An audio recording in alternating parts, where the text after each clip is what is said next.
Finally साथीहरु mobile आइसकेको छ हाम्रो डेलिभरी बोय घरमै आएर मोबाइल डेलिभरी गरिसकेको छ।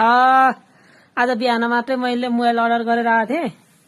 अहिले मोबाइल घरमै डेलिभर गरेर गइसकेको छ। डेमो हेर्दा त एकदमै राम्रो थियो हैन। अब मोबाइल खोलेर हेरौँ के हुन्छ है। ल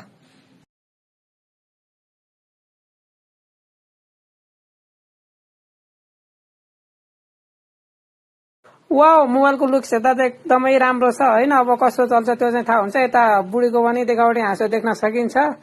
देखावटी हाँसो किन भनेको भने मैले उसलाई मोबाइल किनिदिँदा 13,000 को मोबाइल किनेको थिएँ। अहिले ह्याङ भयो भने 1 घण्टासम्म चल्दैन।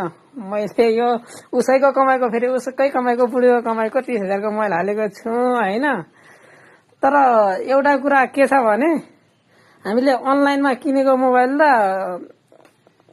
के हो यो शोरूममा गएर किनेको मोबाइलमा आकाश पातालको फरक हुँदो रहेछ क्या रेटको पनि। यो 4,000 5,000 सम्मको तलमाथि हुँदो रहेछ क्या।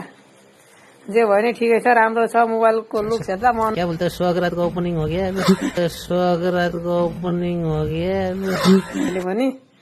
ल अब कस्तो देखिन्छ अब हेरौँ 2-3 दिन चलाएर। यदि मको मोबाइल किनेको भन्दा खासमा म भिडियो बनाउँछु। भिडियो सँगसँगै म अनलाइन गेम पनि खेल्छु क्या। त्यही भएर किनेको। ल कस्तो हुन्छ अब फेरि नो नेक्स्ट आउँछ। चिन्ता नभन्दा अब त रेगुलर।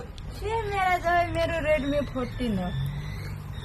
यहाँ पनि छ न्यू फोन हालैमा लिएको 3-4 महिना भयो।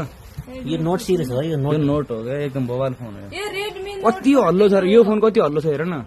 हल्लो स्लिम बढिया। अलि ठुलो भयो हेर्दै। अथवा नानको भएन बवाल हुने यो फेको मेरो बस। हामी यता छु।